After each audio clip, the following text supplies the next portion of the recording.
Em nome do Pai, e do Filho e do Espírito Santo. Amém. Querido irmão, querida irmã, a paz do Cristo ressuscitado habita em vossos corações. Salve Maria Santíssima Virgem Imaculada. Hoje é dia 22 de outubro de 2021. Nós estamos na sexta-feira da 29ª semana do Tempo Comum. Nesse dia, a Igreja celebra a memória de São João Paulo II, Papa. Karol Józef Wojtyła nasceu em 1920 em Waldowice, na Polônia. Ordenado sacerdote, continuou seus estudos teológicos em Roma, depois dos quais regressou ao seu país, onde exerceu diversos cargos pastorais e universitários. Foi nomeado bispo auxiliar de Cracóvia e, em 1964, arcebispo do mesmo lugar. Tomou parte no Concílio Ecumênico Vaticano II, eleito Papa a 16 de outubro de 1978, com o nome de João Paulo II. Distinguiu-se pelas extraordinárias solicitude apostólica, em particular para com as famílias, os jovens e os doentes, o que o levou a realizar numerosas visitas pastorais a todo o mundo. Entre os muitos frutos mais significativos deixados em herança à Igreja, destaca-se o seu riquíssimo magistério e a promulgação do Catecismo da Igreja Católica e do Código de Direito Canônico para a Igreja Latina e Oriental. Morreu piedosamente em Roma a 2 de abril de 2005, na vigília do segundo domingo de Páscoa ou da Divina Misericórdia.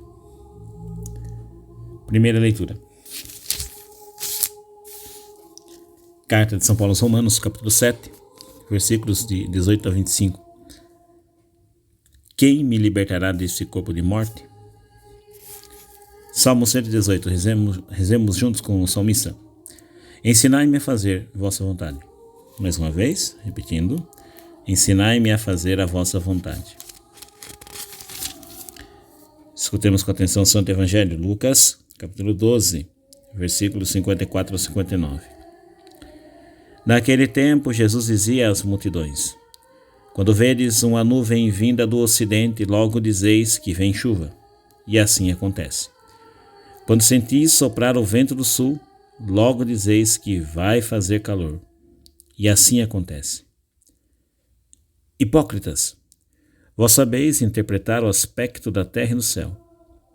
Como é que não sabeis interpretar o tempo presente? Por que não julgais por vós mesmos o que é justo? Quando, pois, tu vais com o teu adversário apresentar-te diante do magistrado, procura resolver o caso com ele enquanto estás a caminho. Senão ele te levará ao juiz, o juiz te entregará ao guarda, e o guarda te jogará na cadeia. Eu te digo, daí tu não sairás, enquanto não pagares o último centavo. Palavra da salvação, glória ao Senhor. Que as palavras do Santo Evangelho perdoem os nossos pecados, assim seja. Peçamos ao Espírito Santo, doador de sete dons, que ilumine nossa mente e nosso coração para compreendermos bem a palavra que nos foi anunciada. Hipócritas, vós sabeis interpretar o tempo presente. Vós sabeis interpretar o aspecto da terra e do céu, é isso que Jesus disse. Vós sabeis interpretar o aspecto da terra e do céu, e como é que não sabeis interpretar o tempo presente? A crítica de Jesus aqui aos seus ouvintes, muitos deles ali homens do campo ou do mar, né? Muitos também viviam aí tiravam o sustento do mar, trabalhavam com pesca.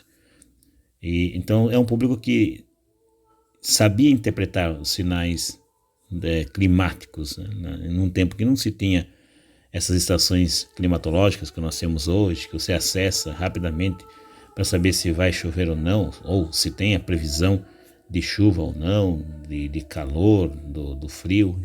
Não existia esse tipo de tecnologia naquele tempo. Então, as pessoas criaram, a habilidade de interpretar os sinais do céu, olhando para o céu. E Jesus cita isso aqui na passagem do Evangelho. Mas aí ele chama de hipócritas por quê? Porque esses sinais dos tempos aqui, do clima, eles conseguiam interpretar, mas não conseguiam interpretar os sinais do reino, os sinais do tempo presente, Jesus entre eles. Porque se interpretassem, de fato, os sinais do reino, isso os levaria a uma conversão.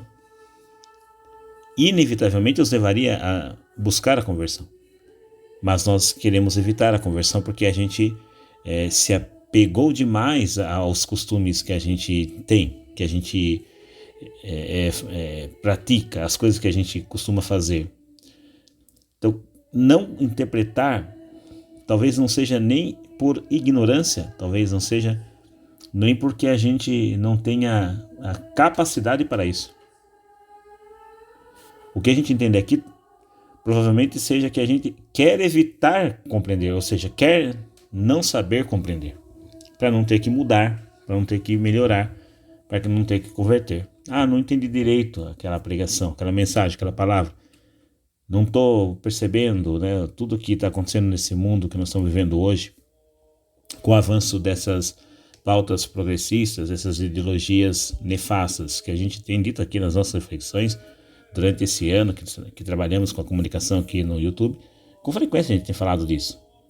Às vezes a gente não quer enxergar ali, não quer ver o plano que há por trás de todas essas investidas desses grupos, dessas pautas ideológicas. A gente não quer enxergar para continuar desfrutando e consumindo esses produtos que nos é oferecido por esse meio, pela tecnologia, pelo entretenimento, pela arte, enfim.